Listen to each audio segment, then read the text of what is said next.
प्रिय भाइयों और बहनों, आज के इस पवित्र समय में मैं आप सबको प्यार और आदर के साथ आमंत्रित करता हूं कि आप पूरे मन से प्रभु के वचन को सुनें, उसे ग्रहण करें और उसमें आनंदित हों।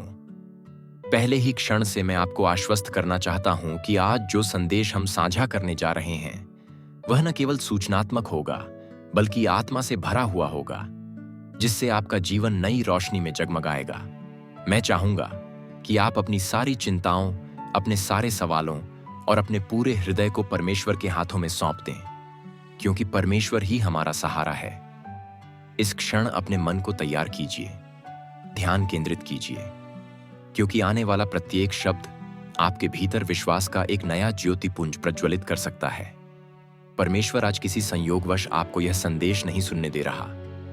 वह चाहता है कि आप उनके प्रेम, कृपा और आने वाले युग के सत्य को गहराई से समझें। यह समय आपके लिए बदलाव का, आपके लिए आशीषों का और आपके लिए परमेश्वर के दिव्य प्रेम का साक्षात्कार करने का हो सकता है। इसीलिए कृपया पूरे संदेश के अंत तक हमारे साथ बने रहिए, क्योंकि ठीक उसी तरह जैसे कोई फिल्म या कोई महत्वपूर्ण घटना अपनी चरम अवस्था पर पहुंचकर ही पूर्ण होती है, वैसे ही परमेश्वर के वचन की गहराई भी अंत तक बने रहने पर ही आपको पूरी तरह प्रकट होगी। जब हम प्रभु यीशु के आने के चमत्कारिक संकेतों की बात करते हैं, तो हम केवल किसी ऐतिहासिक घटना की चर्चा नहीं कर रहे, बल्कि उस दिव्य वायदे की चर्चा कर रहे हैं जो हमारे जीवन के केंद्र में है। प्रभु ने हमें प्रतिज्ञा दी कि वे फिर आएंगे और यह वादा हमारे विश्वास का मूल स्तंभ है। क्या आप महसूस करते हैं कि इस आशा का हमारे दिन प्रतिदिन के जीवन में कितना बड़ा असर हो सकता है? जब हम अपने दैनिक संघर्षों से जूझते हैं, परीक्षाओं से गुजरते हैं, किसी गहरी निराशा में होते हैं, तब हमें यह सत्य कभी नहीं भूलना चाहिए कि प्रभु की वापसी अवश्य होगी। यह सिर्फ एक भावनात्मक दिलासा नहीं, बल्कि एक ठोस सत्य है जो हमारे पूरे अस्तित्व को परिवर्तित करने में सक्षम है। आज जब हम प्रभु के 7 अद्भुत संकेतों पर मनन करने जा रहे हैं, तो इन संकेतों को जानने भर से हमें संतुष्ट नहीं होना चाहिए।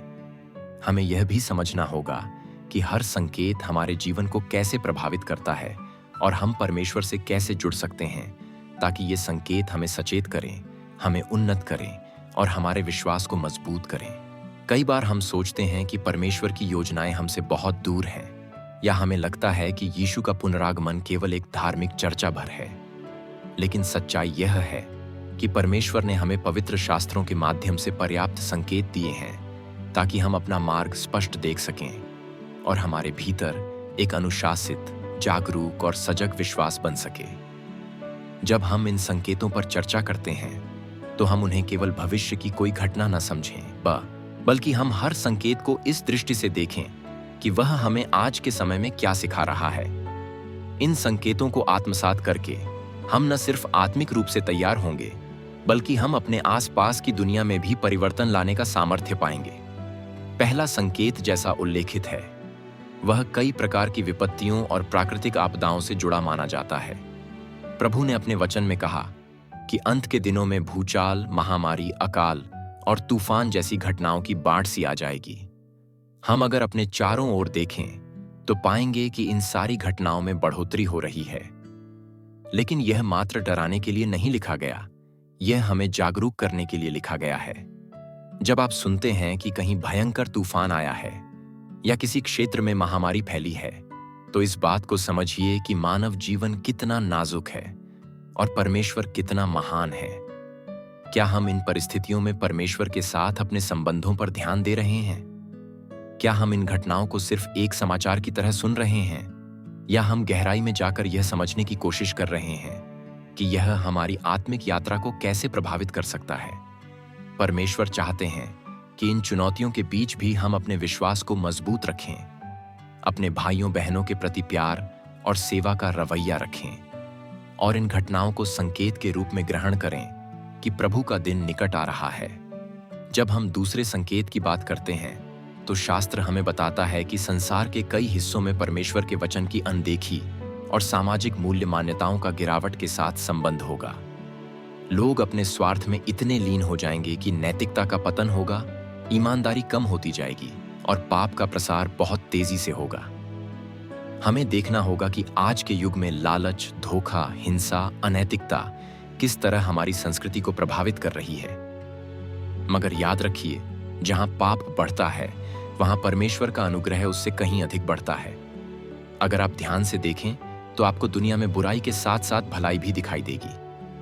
परमेश्वर अपने प्रेम के द्वारा लोगों के दिलों को छू रहे हैं, उन्हें पाप से मुक्ति दे रहे हैं। यह संकेत हमें चेतावनी भी देता है और आशा भी देता है। चेतावनी इसलिए क्योंकि हमें सदा सजग रहना है कि हम संसार की बुराइयों के जाल में न फंस जाएं, और आशा इसलिए क्योंकि अंततः परमेश्वर की विजय निश्चित है और प्रभु का प्रेम हर मन को बदलने की शक्ति रखता है। तीसरा संकेत, प्रभु यीशु ने अपने शिष्यों को इस रूप में दिया था कि देश देश के बीच तनाव और युद्धों की आहटें होंगी, सत्ता के संघर्ष बढ़ेंगे और लोग एक दूसरे को नीचे गिराने की कोशिश करेंगे। अगर हम आज के दौर के राजनीतिक और सामाजिक हालात पर नजर डालें तो हमें स्पष्ट होता है कि अनेक देशों के बीच मनमुटाव, एक दूसरे पर संदेह और संघर्षों का माहौल बढ़ता जा रहा है। परमेश्वर का वचन हमें बताता है कि जहां स्वार्थ, घमंड और अहंकार बढ़ेगा, वहां कलह और विनाश की स्थिति पैदा होगी। यह संकेत हमें सजग करता है कि हमें परमेश्वर के राज्य की खोज पहले करनी है। हमें संसार के द्वेष और हिंसा का हिस्सा बनने के बजाय परमेश्वर के प्रेम और शांति के वाहक बनना है। क्या हम अपने परिवार, अपने समाज, अपने चर्च, अपने रिश्तों में शांति और प्रेम का संदेश फैला रहे हैं? क्या हम भेदभाव, जात पात, भाषा या प्रांत के आधार पर लोगों से दूरी बना रहे हैं? प्रभु ने कहा, धन्य हैं वे जो मेल कराने वाले हैं।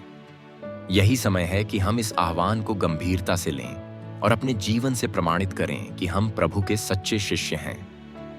चौथा संकेत कहीं ना कहीं उस सताहट और कठिनाइयों से जुड़ा है जिनका सामना प्रभु के अनुयायियों को करना पड़ेगा।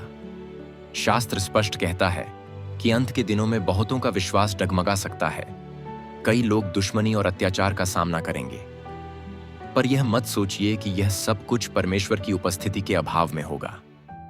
दरअसल ऐसे ही मुश्किल भरे समय में परमेश्वर की सामर्थ्य और विश्वास योग्यता सबसे गहराई से प्रकट होती है। जब आप चुनौतियों से घिरे हों तो हताश मत होइए, बल्कि परमेश्वर पर भरोसा रखिए। हम देखते हैं कि इतिहास में जब जब कलीसिया पर सताव आया, तब तब परमेश्वर का कार्य और भी बल से आगे बढ़ा। बहुत से लोग इस दौरान प्रभु के निकट आए, चमत्कारिक रूप से चंगे हुए, आत्मिक रूप से जागरूक हुए। इसलिए अगर आपके जीवन में भी ऐसे क्षण आए जब लगे कि आप अकेले पड़ गए हैं, लोग आपको समझ नहीं पा रहे, या कोई आपको आपके विश्वास के लिए ताना मार रहा है, तब याद रखिए कि आप अकेले नहीं हैं। परमेश्वर आपके साथ हैं और यह समय आपके विश्वास को परखने तथा उसे और दृढ़ बनाने के लिए आ सकता है। पांचवा संकेत सुसमाचार के प्रचार से संबंधित है। शास्त्र कहता है कि प्रभु की वापसी से पहले सुसमाचार दुनिया के कोने कोने तक पहुंचाया जाएगा। आज हम देखते हैं कि तकनीक के माध्यम से, इंटरनेट और मीडिया के जरिए प्रभु का संदेश दूर दराज के स्थानों पर भी पहुंच रहा है। बहुत सारे लोग जो कभी बाइबल के बारे में नहीं जानते थे, उन्हें अब ऑनलाइन सामग्री, वीडियो संदेशों और डिजिटल माध्यमों के जरिए सुसमाचार सुनने का अवसर मिल रहा है। लेकिन याद रखिए, यह सिर्फ प्रचारकों या पादरियों की जिम्मेदारी नहीं है। हर विश्वासी को इस कार्य का हिस्सा बनना है। आपके व्यक्तिगत गवाह, आपका जीवन व्यवहार, आपकी दयालुता और प्रेम, ये सभी बातें लोगों को प्रभु के पास ला सकती हैं। यह संकेत हमें याद दिलाता है कि हम सब दिव्य योजना का भाग हैं। चाहे हम बड़े स्तर पर प्रचार करें या छोटे स्तर पर किसी एक व्यक्ति से साझा करें, प्रभु हमारी सेवा को देख रहा है और उसका आत्मा हमारे साथ है। जब भी हम प्रेम पूर्वक किसी को परमेश्वर की अच्छाई के बारे में बताते हैं, तो हम इस भविष्योद्घोषणा को पूरा करने में सहयोग दे रहे होते हैं। छठा संकेत, जिसे कई बार लोग अनदेखा कर देते हैं, वह है आध्यात्मिक ठंडापन का बढ़ना। कई लोग विश्वास से दूर जाते दिखेंगे। वे अपने प्रारंभिक उत्साह को खो देंगे और उन्हें लगेगा कि परमेश्वर से जुड़े रहना उतना महत्वपूर्ण नहीं है। यदि आप अपने आसपास देखते हैं तो पाएंगे कि बहुत से लोगों ने ख्रीस्तीय जीवन की शुरुआत बड़े जोश के साथ की थी, मगर समय बीतने पर वे धार्मिक गतिविधियों में बस औपचारिकता भर निभाते हैं या पूरी तरह से दूर हो जाते हैं। यह संकेत हमें एक गहरा सबक देता है। अपनी आत्मिक ज्योति को जलाए रखना कितना जरूरी है। हमें लगातार प्रार्थना में रहना चाहिए, वचन को पढ़ना चाहिए, संगति में बने रहना चाहिए ताकि हमारा हृदय परमेश्वर के प्रेम से भरा रहे और हम ठंडे न पड़ जाएं। जब भी आपको लगे कि आपका उत्साह कम हो रहा है, तब उसी क्षण रुककर परमेश्वर के पास लौट आइए। उनसे विनती कीजिए कि वे आपके हृदय को नए सिरे से प्रज्वलित कर दें। याद रखिए, प्रभु का पवित्र आत्मा वह अग्नि है जो हमारे भीतर विश्वास की लौ को जलाए रखता है। बस हमें उसे अवसर देना है कि वह हमारे भीतर कार्य कर सके। 7वां संकेत उस महान चमत्कारिक घटना से जुड़ा है जिसे हम प्रभु यीशु का प्रत्यक्ष आगमन कहते हैं। शास्त्र कहता है कि कोई नहीं जानता वह दिन या घड़ी कब होगी, पर यह निश्चित है कि प्रभु एक दिन प्रत्यक्ष रूप से प्रकट होंगे। यह घटना इतनी विलक्षण होगी कि सभी लोग इसे पहचान लेंगे। जो लोग विश्वास में दृढ़ थे वे आनंदित होंगे, और जो संशय या अविश्वास में थे वे आश्चर्य और भय से भर जाएंगे। प्रश्न यह है कि क्या हम उस दिव्य दिन के लिए तैयारी कर रहे हैं? क्या हम अपने दैनिक जीवन में इस बात को महत्व देते हैं कि प्रभु किसी भी क्षण आने को तैयार हैं? यह विचार न केवल हमें नैतिक रूप से जागरूक रखता है, बल्कि हमें हर पल परीक्षा करने का अवसर देता है। क्या मेरा मन सच्चा है? क्या मेरी वाणी पवित्र है? क्या मैं दूसरे लोगों के प्रति प्रेम और दया का आचरण रखता हूं? क्या मैं ईश्वर के प्रति पूर्ण समर्पित जीवन जी रहा हूं? प्रभु का आगमन केवल डराने या उत्साह बढ़ाने वाली बात नहीं है। यह हमारी पूरी जीवन शैली को बदल डालने के लिए है। जब हम एक जीवित आशा के साथ प्रतीक्षा करते हैं, तो हम आलस्य को त्याग देते हैं, हम दूसरों के प्रति संवेदनशील बन जाते हैं, और हम उद्धार के संदेश को फैलाने के लिए तत्पर हो जाते हैं। मैं चाहता हूं कि आप एक पल के लिए ठहरें और विचार करें। ये 7 संकेत आपके लिए व्यक्तिगत रूप से क्या मायने रखते हैं? क्या आप उन्हें सिर्फ सूचनात्मक पहलू के तौर पर देख रहे हैं, या आप उनके द्वारा मिलने वाली चेतावनी और शिक्षा को अपने जीवन में अपना रहे हैं? प्रभु ने अपनी वापसी के संकेत यूं ही नहीं दिए। उन्होंने हमें तैयार रहने के लिए बार बार आगाह किया।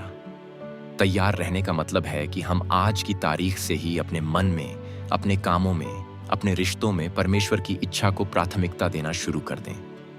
हमारे पास किसी भी तरह की गारंटी नहीं कि हमें कल भी मिलेगा या नहीं, इसलिए आज के दिन को प्रभु के साथ बिताने का संकल्प कीजिए। बहुत से लोग सोचते हैं कि प्रभु का पुनरागमन आने वाले कई सालों या सदियों बाद हो सकता है, इसलिए आज का दिन जी लो। भविष्य की किसको पड़ी है? लेकिन यही बड़ी भूल है। यदि हमें समय का कुछ भी पता नहीं, तो हमें हर दिन एक उपहार की तरह जीना चाहिए। हर दिन ऐसे जीना चाहिए मानो प्रभु आज ही आने वाले हों। इससे हमारा जीवन नकारात्मकताओं से दूर रहेगा और हम परमेश्वर की इच्छा में चलने की कोशिश करेंगे। जब आप सुबह उठें तो अपने दिन की शुरुआत प्रार्थना से करें। प्रभु, अगर आज आप आ जाते हैं तो मुझे कृपा देना कि मैं आपके सामने निर्दोष ठहर सकूं। मेरी कमजोरियां दूर कीजिए, मुझे आपके प्रेम से परिपूर्ण कीजिए।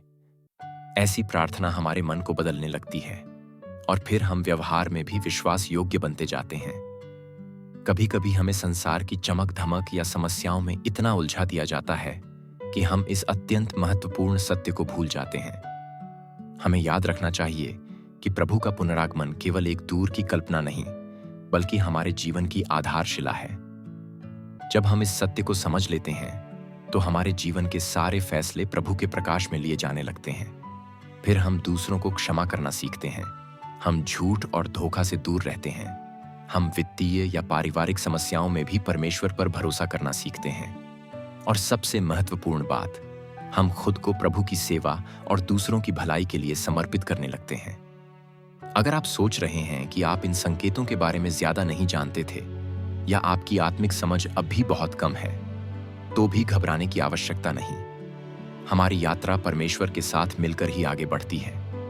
पवित्र आत्मा स्वयं हमारे हृदयों में कार्य करता है, हमें समझ प्रदान करता है और हमें इस तरह से परिपक्व बनाता है कि हम प्रभु के आगमन के लिए तैयार हो सकें। इसलिए अपने मन में किसी भी तरह की हीन भावना या डर को जगह मत दीजिए। ईश्वर हमें बुलाते हैं जैसे हम हैं, लेकिन वे हमें वहीं छोड़ना नहीं चाहते। वे हमें रूपांतरित करना चाहते हैं, हमारे विश्वास को पक्का करना चाहते हैं, ताकि हम जीवन के हर तूफान में डटे रह सकें। मैं आज आपको एक व्यक्तिगत निवेदन करना चाहूंगा। अपने दिनचर्या में परमेश्वर के वचन के लिए, प्रार्थना के लिए और संगति के लिए समय निकालिए। हमारे पास समय की कमी कभी नहीं होती, कमी होती है तो प्राथमिकता की। जब हम किसी चीज को वास्तव में महत्व देते हैं तो हम उसके लिए समय निकाल ही लेते हैं। परमेश्वर के वचन में अद्भुत सामर्थ्य है हमें बदलने की। चाहे आप रोज एक छोटा सा हिस्सा ही पढ़ें, मगर उसे ध्यान से पढ़िए, उस पर मनन कीजिए और परमेश्वर से प्रार्थना कीजिए कि वह उसे आपके जीवन में कार्यान्वित करे। इसी तरह प्रार्थना सिर्फ लंबे घंटों तक घुटनों पर बैठने की रस्म नहीं है। यह एक जीवित संवाद है परमेश्वर के साथ, जो कहीं भी कभी भी हो सकता है। अगर आप अपनी यात्रा में हों, अपने काम पर हों या घर के काम कर रहे हों, तब भी हृदय से परमेश्वर से बात कर सकते हैं। यह संवाद आपके मन को शांत करेगा और आपको सतत रूप से प्रभु के मार्ग पर बनाए रखेगा। अगर हम थोड़ी देर रुककर अपने आसपास देखें तो पाएंगे कि इन संकेतों की झलक हमें हर तरफ मिलती है। चाहे वह प्राकृतिक आपदाओं की बढ़ती आवृत्ति हो, चाहे समाज में नैतिक मूल्यों का गिरना हो, चाहे युद्ध और वैश्विक तनाव हो, चाहे तकनीक के द्वारा सुसमाचार का प्रचार हो रहा हो, या चाहे लोगों का विश्वास ठंडा पड़ता जा रहा हो, ये सब हमें पुकार रहे हैं कि जागो, सजग हो जाओ और प्रभु के निकट आ जाओ। इसका मकसद हमें डराना नहीं, बल्कि हमें वह हौसला और जागृति देना है कि हम अपने जीवन को प्रभु के प्रति समर्पित करें। हम सबके भीतर कहीं न कहीं यह लालसा रहती है कि हमारा जीवन सार्थक हो, कि हमें सच्चा अर्थ मिले। प्रभु के आगमन की आशा वही अर्थ और सार्थकता देती है, क्योंकि यह हमें अनंत काल की दृष्टि प्रदान करती है, जिसके सामने सांसारिक परेशानियां भी छोटी लगने लगती हैं। इसलिए जब भी आपके सामने कोई समस्या आए, जब भी आप निराश हों, जब भी लगे कि जीवन में कुछ भी सकारात्मक नहीं हो रहा, तब ये 7 संकेत याद कीजिए। याद कीजिए कि इन सब के बावजूद परमेश्वर का प्रेम स्थिर है, उनका वायदा अटल है और उनका पुनरागमन एक महिमापूर्ण सत्य है जिसे कोई रोक नहीं सकता। यह आशा हमें गिरने नहीं देती, यह हमें आगे बढ़ने के लिए प्रेरित करती है, यह हमें मानवता के कल्याण के लिए सेवा करने के लिए उत्साहित करती है। प्रेरित पौलुस ने कहा था कि प्रभु के आने का दिन चोर की तरह आएगा, इसलिए हमें सदैव जागते रहना चाहिए। जागते रहने का मतलब सिर्फ रात भर नींद त्यागना नहीं, बल्कि अपनी आत्मा को सोने न देना है।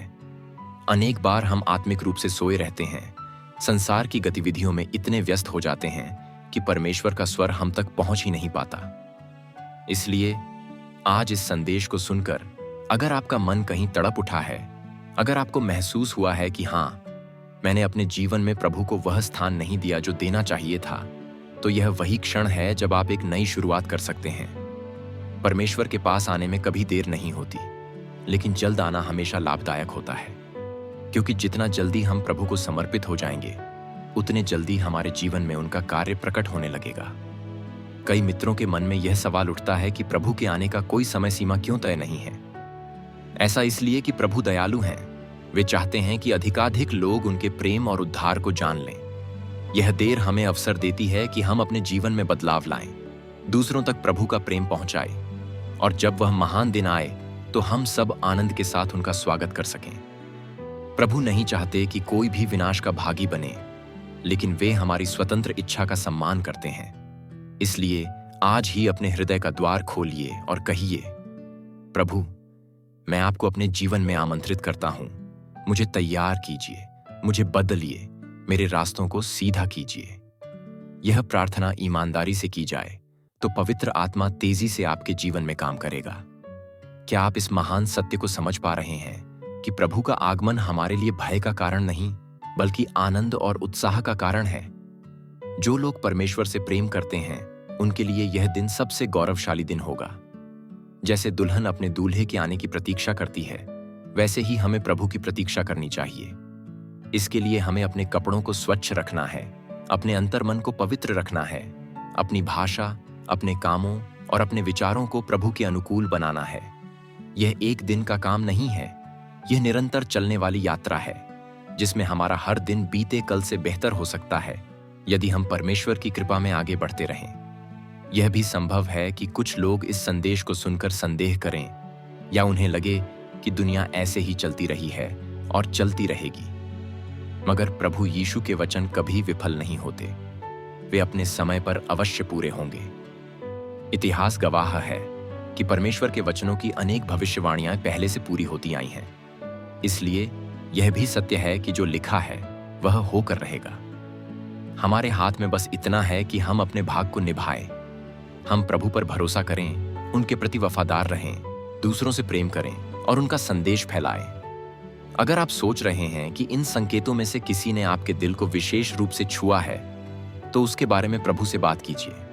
हो सकता है आप एक ही संकेत में अधिक देर तक मनन करना चाहें, बार बार बाइबल के उन अंशों को पढ़ना चाहें जो इस विषय पर चर्चा करते हैं। ऐसा कीजिए, क्योंकि यह कोई दौड़ नहीं है कि हमें जल्दी से सब कवर करना है। परमेश्वर आपको एक व्यक्तिगत यात्रा पर ले जाना चाहते हैं, जहां आपकी आत्मा को उनकी दिव्य ज्योति मिलेगी।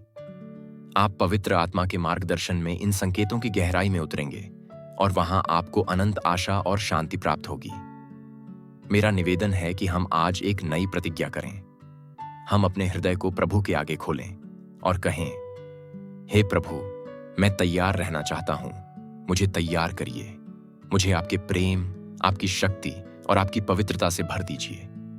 मुझे इतना मजबूत कर दीजिए कि मैं संसार की कठिनाइयों से घबराकर आपका साथ न छोड़ दूं। मुझे इतना विनम्र बना दीजिए कि मैं घमंड या स्वार्थ में न पड़ूं। मुझे इतना दयालु बना दीजिए कि मैं अपने आसपास के लोगों की सहायता कर सकूं। और मुझे अपने प्रकाश से आलोकित कर दीजिए कि मैं हर रोज आपको और गहराई से जान सकूं। यह प्रार्थना केवल शब्द न बनकर रहे, बल्कि हमारे हृदय की पुकार बने। इससे हमारी दिनचर्या प्रभावित होनी चाहिए, हमारे संबंधों का स्वरूप बदलना चाहिए, हमारे कार्यस्थल पर हमारे व्यवहार में फर्क आना चाहिए, हमारे बोलचाल और सोच में प्रेम और क्षमा का भाव दिखाई देना चाहिए। जब हम इन परिवर्तनों को जीना शुरू करेंगे, तब दुनिया खुद देखकर कहेगी, इनमें कुछ अनोखा है। और यही वह क्षण होगा जब हम कह सकेंगे कि यह सब प्रभु के प्रेम और उनकी उपस्थिति का फल है। अगर आपके मन में यह विचार आ रहा है कि आप कमजोर हैं, आपसे बहुत सी गलतियां हो चुकी हैं और आप शायद इस बुलाहट के योग्य नहीं हैं, तो मैं आपको बताना चाहता हूं कि परमेश्वर की कृपा उन सभी के लिए है जो विनम्र होकर उसके पास आते हैं। कोई भी पाप इतना बड़ा नहीं कि प्रभु माफ न कर सके, और कोई भी गलती इतनी गहरी नहीं कि परमेश्वर का प्रेम उसे ढांक न सके। प्रभु आपकी कमजोरियों को जानकर भी आपको प्यार करते हैं और वे आपको उठाना चाहते हैं, आपको नवीकृत करना चाहते हैं। सोचिए, यदि आज ही प्रभु आ जाए तो क्या आपका हृदय तैयार है? यह सवाल कभी कभी हमें डराता है, क्योंकि हम सोचते हैं कि हम पर्याप्त अच्छे नहीं हैं। लेकिन प्रभु ने हमारी योग्यता पर नहीं, अपने अनुग्रह पर भरोसा रखने को कहा है। हमें बस इतना करना है कि पूरे दिल से उस अनुग्रह को स्वीकार करें और उसके अनुसार जीने की चेष्टा करें। इससे हमें एक गहरी आजादी मिलेगी, एक नई ताकत मिलेगी, क्योंकि हमारी निर्भरता अपने बल पर न रहकर परमेश्वर पर होगी। इन 7 संकेतों से होकर गुजरते गुजरते हम महसूस कर सकते हैं कि प्रभु का दिन वास्तव में निकट है और हमें अपनी प्राथमिकताएं साफ करनी होंगी। परिवार, करियर, धन दौलत, ख्याति, ये सब जीवन में अपनी जगह रखते हैं, लेकिन इनसे बढ़कर परमेश्वर का राज्य और उसकी इच्छा अनुसार चलना है।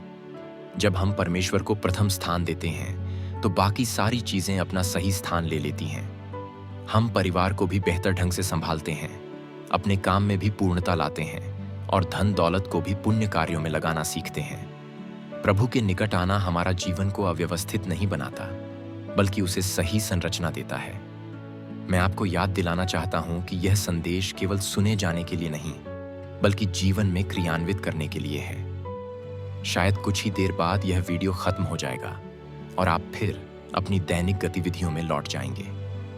लेकिन यदि आपने वास्तव में परमेश्वर की आत्मा की आवाज सुनी है, तो आप इस संदेश को अपने हृदय में सुरक्षित रखेंगे, इस पर मनन करते रहेंगे और अपने जीवन में उतारने की कोशिश करेंगे। यह मत सोचिए कि आप अकेले हैं। आपके पास पवित्र आत्मा का मार्गदर्शन है, आपके पास भाइयों बहनों का साथ है। परमेश्वर ने आपको कलीसिया का हिस्सा बनाया है ताकि आप एक दूसरे का निर्माण कर सकें, एक दूसरे के लिए प्रार्थना कर सकें और परमेश्वर के वचन को और अच्छे से समझ सकें। अगर कोई प्रश्न या दुविधा है, तो आप प्रार्थना में उसे प्रभु के सामने रखिए और बाइबल को खोलकर पढ़िए। बहुत बार हमारे सवालों का जवाब हमें पवित्र शास्त्र में मिल जाता है। अगर फिर भी कोई संदेह है, तो आप अपने विश्वासी मित्रों या पास्टर से चर्चा कीजिए। याद रखिए, हम सब एक दूसरे के सहायक हैं, ताकि परमेश्वर की योजना पूरी हो और हम उस महान दिन के लिए तैयार हो सकें। आज यदि आप पहली बार इस विषय पर गहराई से सोच रहे हैं, तो मैं आपको प्रोत्साहित करता हूं कि आप समय निकालकर प्रभु से व्यक्तिगत प्रार्थना करें। कहें, हे यीशु, मैं आपको अपने हृदय में आमंत्रित करता हूं। मुझे क्षमा कीजिए, मुझे शुद्ध कीजिए, मुझे अपनी राह दिखाइए। यह प्रार्थना जीवन बदल सकती है, क्योंकि प्रभु ने वादा किया है कि वह किसी को भी अस्वीकार नहीं करेंगे जो उनके पास आता है। उनका प्रेम हमारे टूटे हुए हृदय को जोड़ने की शक्ति रखता है, हमारे अधूरे सपनों को नई दिशा देने की क्षमता रखता है और हमारे अस्तित्व को एक नई सार्थकता प्रदान करता है। जब हम एक साथ परमेश्वर को खोजेंगे, उनके संकेतों पर ध्यान देंगे और उनकी वापसी के लिए तैयार रहेंगे, तब हम एक नई आत्मिक जागृति का अनुभव करेंगे। हमारे रिश्ते, हमारे समाज और हमारी चर्च भी एक नए स्तर पर पहुंचेंगे। परमेश्वर की महिमा से हमारे आसपास का वातावरण बदल जाएगा। यह कोई काल्पनिक बात नहीं है। जो लोग परमेश्वर पर भरोसा करते हैं, वे ऐसी बहुत सी गवाहियों को साझा करते हैं जहां कठिन परिस्थितियों में भी उन्हें अलौकिक शांति और सामर्थ्य मिली। प्रभु की वापसी की आशा हमारे भीतर भय को नहीं, बल्कि प्रेम, उम्मीद और सामर्थ्य को जन्म देती है। इसलिए अब समय है कि हम एकजुट होकर परमेश्वर की स्तुति करें, उनके वचन पर मनन करें और अपनी तैयारी की दिशा में एक एक कदम बढ़ाते जाएं। चाहे कोई आपका उपहास करे, चाहे कोई आपका विरोध करे, याद रखिए कि प्रभु आपकी ढाल है। उनका नाम, उनका वचन और उनका आत्मा, ये तीनों आपके साथ हैं और इनके होते हुए आप किसी भी बाधा पर विजय पा सकते हैं। परमेश्वर आपको आशीष दे, आपके परिवार को सुरक्षित रखे और आपको अपने महिमामय आगमन के लिए सदैव तैयार रखे। आगे भी जुड़े रहिए डिवाइन वर्स इन हिंदी चैनल के साथ, परमेश्वर के वचन में और गहराई तक उतरने के लिए। और याद रखिए, प्रभु का प्रेम और उनकी वापसी की आशा कभी व्यर्थ नहीं जाती। आइए हम सब मिलकर कहें, आमीन। प्रभु आइए। और इसी पुकार के साथ हम अपना जीवन जिए, ताकि जब वह घड़ी आए, हम पूरे मन, आत्मा और सामर्थ्य के साथ उनका स्वागत कर सकें। आमीन।